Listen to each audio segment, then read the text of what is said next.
Jane Eyre, Chapter 14. For several subsequent days I saw little of Mr. Rochester. In the mornings he seemed much engaged with business, and in the afternoon gentlemen from Millcote or the neighbourhood called and sometimes stayed to dine with him. When his sprain was well enough to admit of horse exercise, he rode out a good deal, probably to return these visits, as he generally did not come back till late at night. During this interval, even Adele was seldom sent for to his presence, and all my acquaintance with him was confined to an occasional rencontre in the hall, on the stairs, or the gallery, when he would sometimes pass me haughtily and coldly, just acknowledging my presence by a distant nod or a cool glance, and sometimes bow and smile with gentlemanlike affability. His changes of mood did not offend me, because I saw that I had nothing to do with their alternation. The ebb and flow depended on causes quite disconnected with me. One day he had company to dinner, and he had sent for my portfolio, in order doubtless to exhibit its contents. The gentleman went away early to attend a public meeting at Millcote, as Mrs. Fairfax informed me, but the night being wet and inclement, Mr. Rochester did not accompany them. Soon after they were gone, he rang the bell. A message came that I and Adele were to go downstairs. I brushed Adele's hair and made her neat, and having ascertained that I was myself in my usual Quaker trim, where there was nothing to retouch, all being too close and plain, braided locks included to admit of disarrangement, we descended. Adele wondering whether the petit coffre was at length come, for owing to some mistake its arrival had hitherto been delayed. She was gratified. There it stood, a little carton on the table when we entered the dining-room. She appeared to know it by instinct. Exclaimed she, running towards it. "Yes, there is your port. At last, take it into a corner, you genuine daughter of Paris, and amuse yourself with disemboweling it," said the deep and rather sarcastic voice of Mr. Rochester, proceeding from the depths of an immense easy-chair at the fireside. "And mind," he continued, "don't bother me with any details of the anatomical process, or any notice of the condition of the entrails. Let your operation be conducted in silence." Adele seemed scarcely to need the warning. She had already retired to a sofa with her treasure, and was busy untying the cord which secured the lid. Having removed this impediment and lifted certain silvery envelopes of tissue paper, she merely exclaimed, and then remained absorbed in ecstatic contemplation. "Is Miss Eyre there?" now demanded the master, half rising from his seat to look round to the door near where I still stood. "Ah, well, come forward, be seated here." He drew a chair near his own. "I am not fond of the prattle of children," he continued, "for old bachelor as I am, I have no pleasant associations connected with their lisp. It would be intolerable to me to pass a whole evening tete-a-tete with a brat. Don't draw that chair further off, Miss Eyre. Sit down exactly where I placed it. If you please, that is. Confound these civilities. I continually forget them. Nor do I particularly affect simple-minded old ladies. By the by, I must have mine in mind. It won't do to neglect her. She is a Fairfax, or wed to one, and blood is said to be thicker than water." He ran and dispatched an invitation to Mrs. Fairfax, who soon arrived, knitting basket in hand. "Good evening, madam. I sent to you for a charitable purpose. I have forbidden Adele to talk to me about her presence, and she is bursting with repletion. Have the goodness to serve as her auditress and interlocutress. It will be one of the most benevolent acts you ever performed." Adele, indeed, no sooner saw Mrs. Fairfax than she summoned her to her sofa, and there quickly filled her lap with the porcelain, the ivy, the waxy contents of her boîte, pouring out, meantime, explanations and raptures in such broken English as she was mistress of. "Now, I have performed the part of a good host," pursued Mr. Rochester, "put my guests into the way of amusing each other. I ought to be at liberty to attend to my own pleasure. Miss Eyre, draw your chair still a little further forward. You are yet too far back. I cannot see you without disturbing my position in this comfortable chair, which I have no mind to do." I did as I was bid, though I would much rather have remained somewhat in the shade. But Mr. Rochester had such a direct way of giving orders, it seemed a matter of course to obey him promptly. We were, as I have said, in the dining room. The lustre which had been lit for dinner filled the room with a festal breadth of light. The large fire was all red and clear. The purple curtains hung rich and ample from the lofty window and loftier arch. Everything was still, save the subdued chat of Adele. She dared not speak aloud, and filling up each pause, the beating of winter rain against the panes. Mr. Rochester, as he sat in his damask-covered chair, looked different to what I had seen him look before. Not quite so stern, much less gloomy. There was a smile on his lips, and his eyes sparkled, whether with wine or not, I am not sure. But I think it very probable. He was, in short, in his after-dinner mood, more expanded and genial, and also more self-indulgent than the frigid and rigid temper of the morning. Still, he looked precariously grim, cushioning his massive head against the swelling back of his chair, and receiving the light of the fire on his granite-hewn features, and in his great dark eyes, for he had great dark eyes, and very fine eyes too, not without a certain change in their depths sometimes, which, if it was not softness, reminded you at least of that feeling. He had been looking 2 minutes at the fire, and I had been looking the same length of time at him, when turning suddenly he caught my gaze fastened on his physiognomy. "You examine me, Miss Eyre," said he. "Do you think me handsome?" I should, if I had deliberated, have replied to this question by something conventionally vague and polite, but the answer somehow slipped from my tongue before I was aware. "No, sir."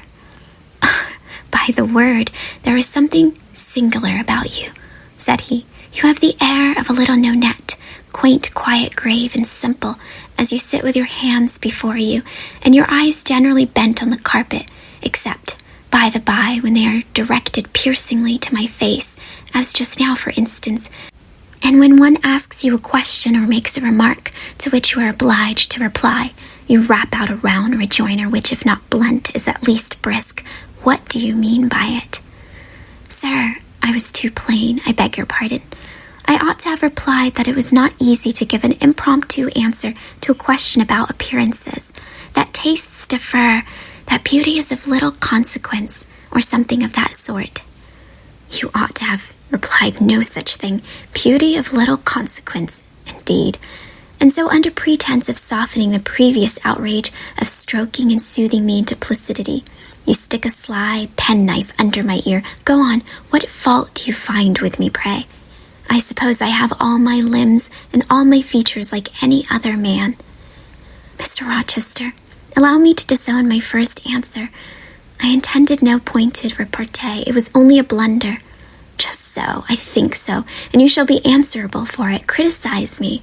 Does my forehead not please you?" He lifted up the sable waves of hair which lay horizontally over his brow, and showed a solid enough mass of intellectual organs, but an abrupt deficiency where the suave sign of benevolence should have risen. "Now, ma'am, am I a fool?" "Far from it, sir. You would perhaps think me rude if I inquired in return whether you are a philanthropist." "There again, another stick of the penknife. When she pretended to pat my head, and that is because I said I did not like the society of children and old women. Low be it spoken.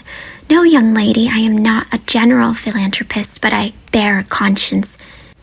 And he pointed to the prominences which are said to indicate that faculty, and which, fortunately for him, were sufficiently conspicuous, giving indeed a marked breadth to the upper part of his head. "And besides, I once had a kind of rude tenderness of heart. When I was as old as you, I was feeling fellow enough, partial to the unfledged, unfostered, and unlucky. But fortune has knocked me about since. She has even kneaded me with her knuckles, and now I flatter myself I am hard and tough as an India rubber ball. pervious, though, through a chink or two still, and with one sentient point in the middle of the lump. Yes, does that leave hope for me? Hope of what, sir? Of my final retransformation from indie rubber back to flesh. Decidedly, he has had too much wine, I thought, and I did not know what answer to make of his queer question. How should I tell whether he was capable of being retransformed? You look very puzzled, Miss Eyre. And though you are not pretty any more than I am handsome, yet a puzzled air becomes you. Besides, it is convenient, for it keeps those searching eyes of yours away from my physiognomy, and busies them with the worsted flowers of the rug. So puzzle on. Young lady, I am disposed to be gregarious and communicative tonight. With this announcement, he rose from his chair and stood, leaning his arm on the marble mantelpiece. In that attitude his shape was seen plainly as well as his face. His usual breadth of chest disproportionate almost his length of limb. I am sure most people would have thought him an ugly man, yet there was so much unconscious pride in his port, so much ease in his demeanor, such a look of complete indifference to his own external appearance, so haughty a reliance on the power of other qualities, intrinsic or advantageous, to atone for the lack of mere personal attractiveness, that in looking at him, one inevitably shared the indifference, and even in a blind, imperfect sense, put faith in the confidence.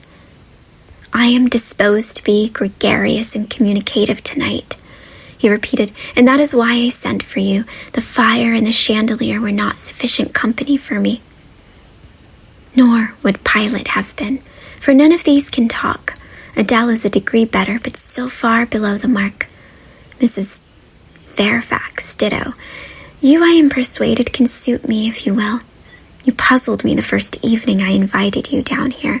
I had almost forgotten you since. Other ideas have driven yours from my head.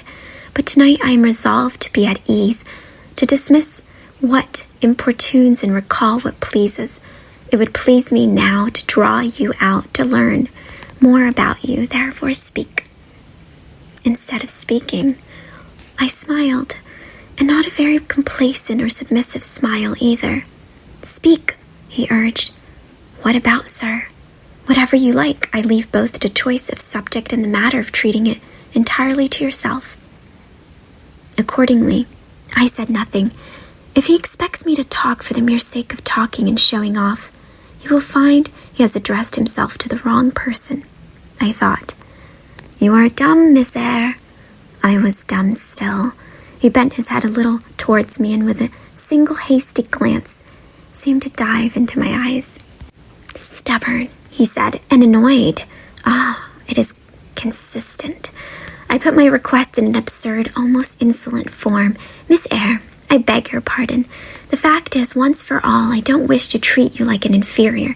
That is, correcting himself, I claim only such superiority as must result from 20 years' difference in age and a century's advance in experience.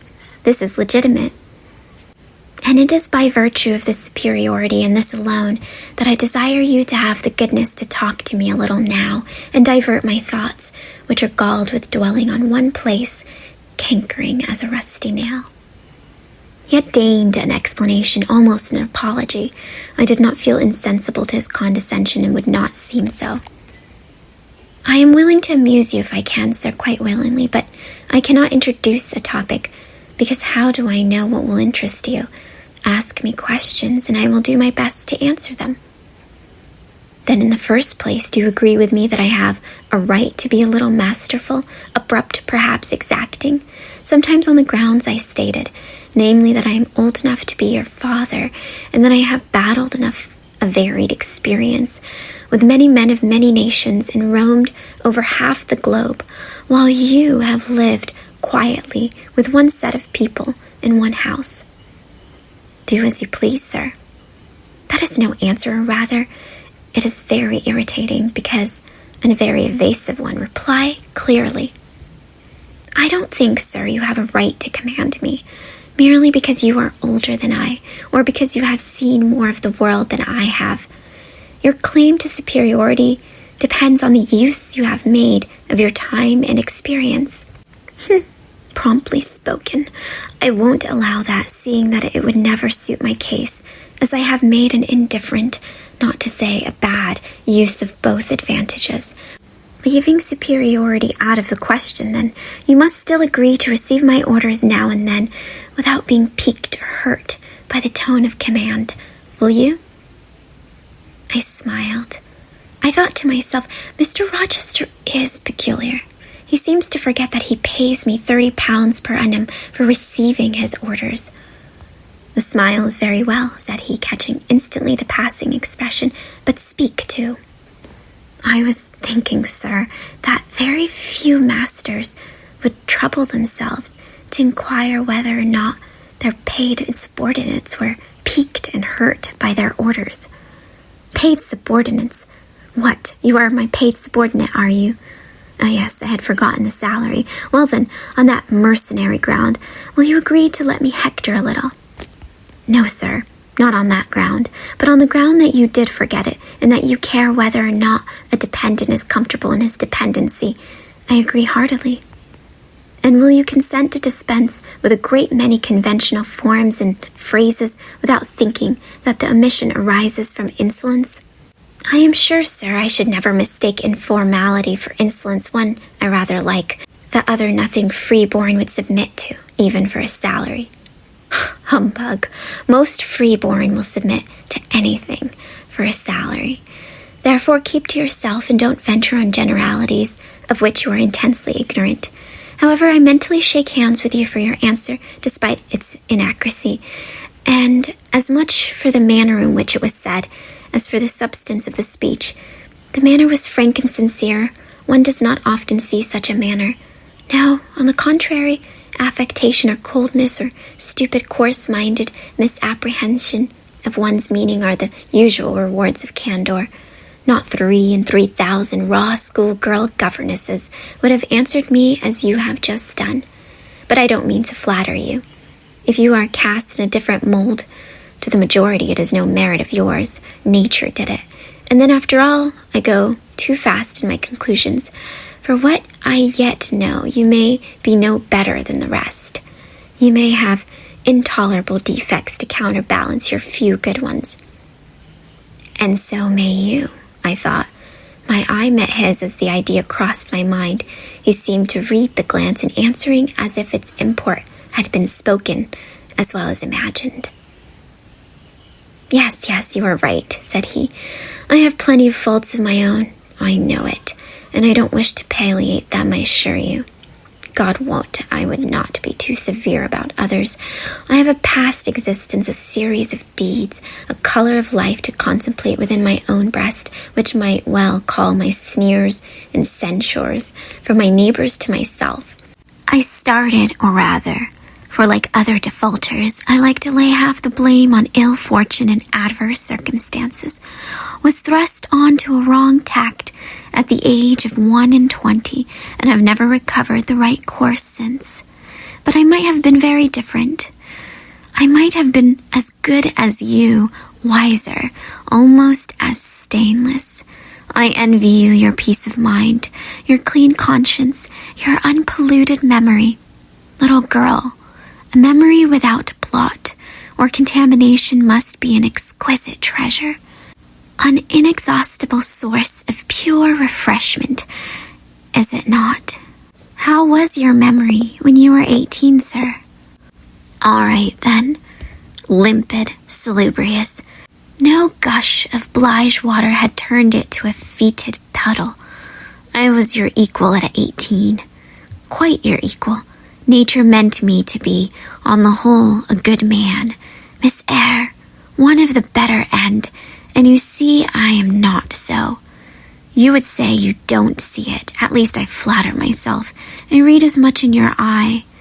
Beware by and by, when you express with that organ, I am quick at interpreting its language. Then take my word for it. I am not a villain.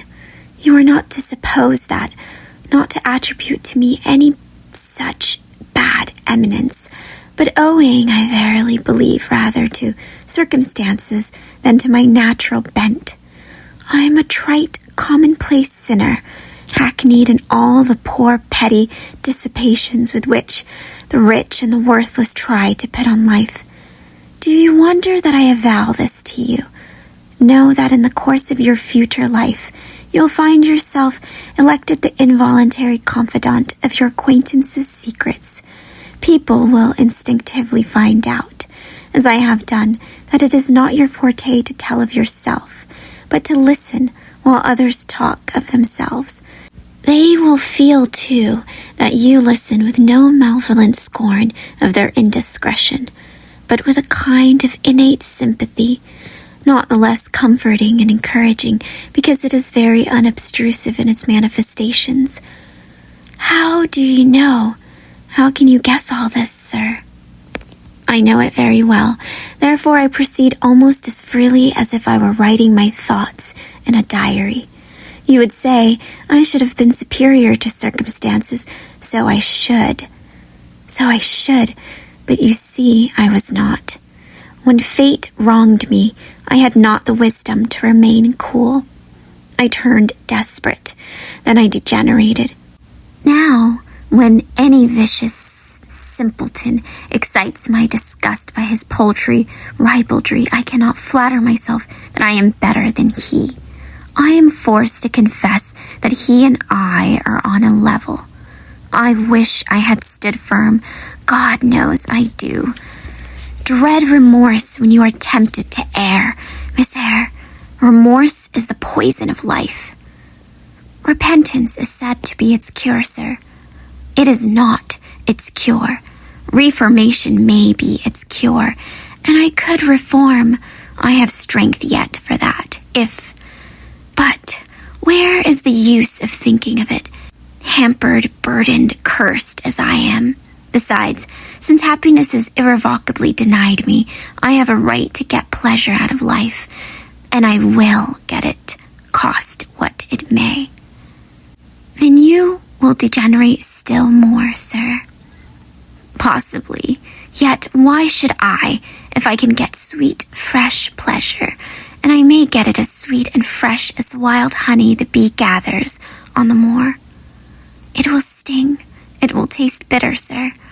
How do you know? You never tried it. How very serious, how very solemn you look. And you are as ignorant of the matter as this cameo head, taking one from the mantelpiece. You have no right to preach me, you neophyte that have not passed the porch of life, and are absolutely unacquainted with its mysteries. I only remind you of your own words. Sir, you said error brought remorse, and you pronounce remorse the poison of existence. And who talks of error now? I scarcely think the notion that flittered across my brain was an error. I believe it was an inspiration rather than a temptation. It was very genial, very soothing. I know that. Here it comes again. It is no devil, I assure you, or if it be, it has put on the robes of an angel of light. I think I must admit so fair a guest when it asks entrance to my heart. Distrust it, sir. It is not a true angel. Once more, how do you know? By what instinct do you pretend to distinguish between a fallen seraph of the abyss and a messenger from the eternal throne, between a guide and a seducer?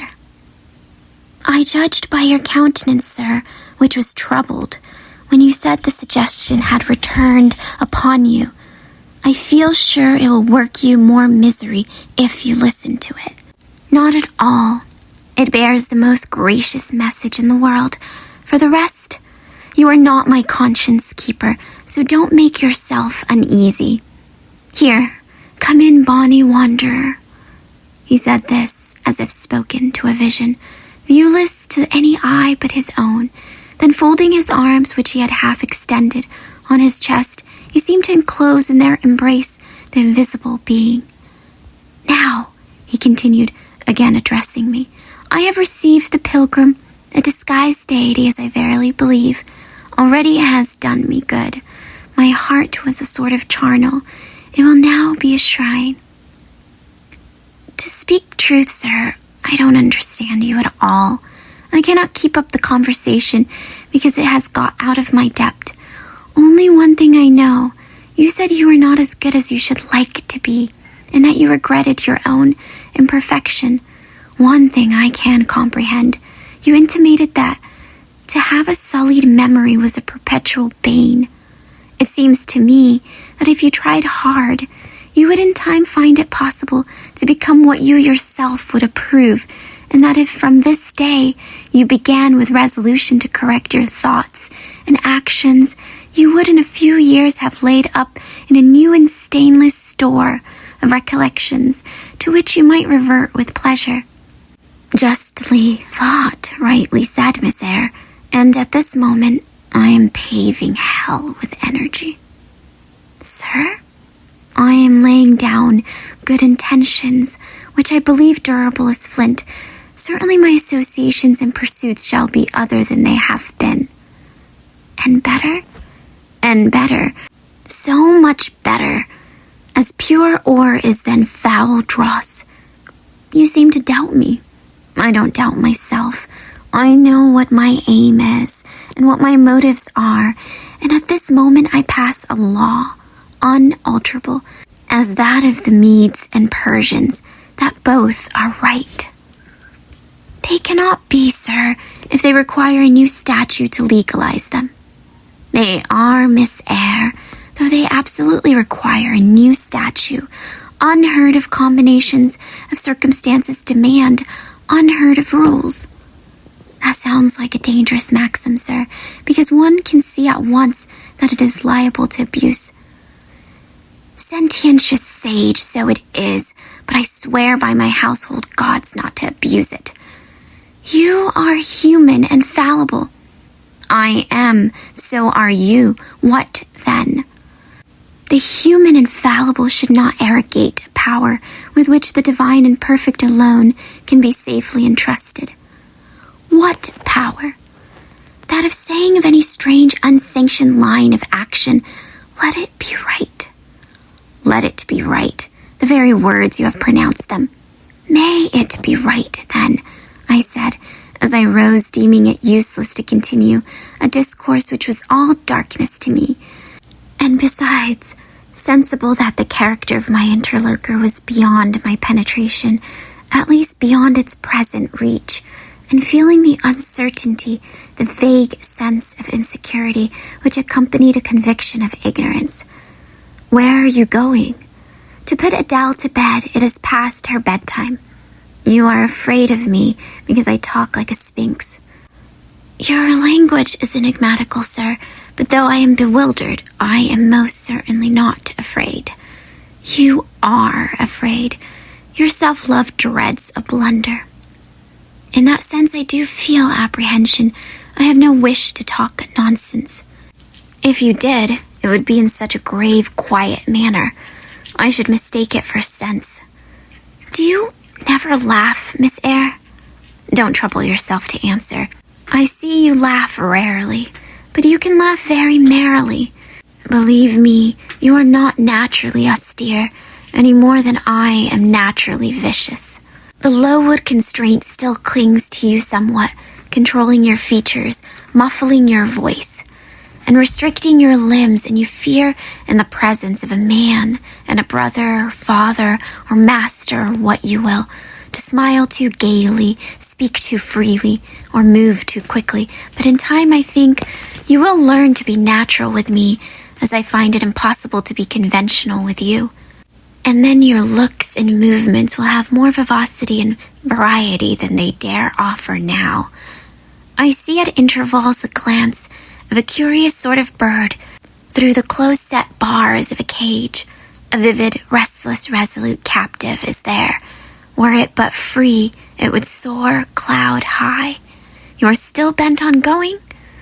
It has struck 9, sir. Never mind. Wait a minute. Adele is not ready to go to bed yet. My position, Miss Eyre, with my back to the fire and my face to the room, favors observation. While talking to you, I have occasionally watched Adele. I have my own reasons for thinking her a curious study, reasons that I may, nay, that I shall impart to you some day. She pulled out of her box.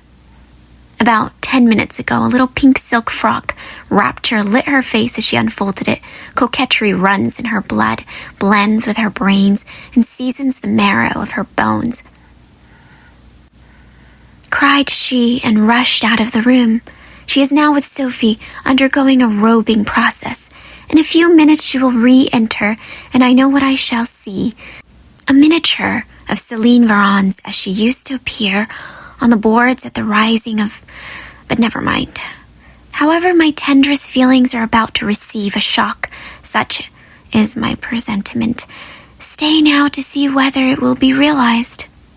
Ere long, Adele's little foot was heard tripping across the hall. She entered, transformed as her guardian had predicted. A dress of rose-colored satin, very short and as full in the skirt as it could be gathered, replaced the brown frock she had previously worn. A wreath of rosebuds circled her forehead. Her feet were dressed in silk stockings and small white satin sandals.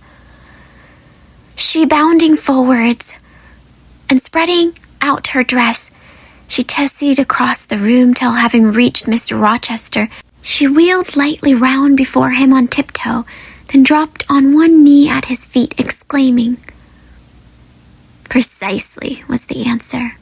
She charmed my English gold out of my British breeches pocket. "I have been green too, Miss Eyre. Grass green. Not a more vernal tint refreshes you now than once refreshed me. My spring is gone, however, but it has left me that French floweret on my hands which, in some moods, I would fain be rid of, not valuing now the root whence it sprung, having found that it was of a sort which nothing but gold dust could manure. I have but half a liking to the blossom, especially when it looks so artificial as just now. I keep it and rear it rather on the Roman Catholic principle of expiating numerous sins, great or small, by one good work. I'll explain all this some day. Good night."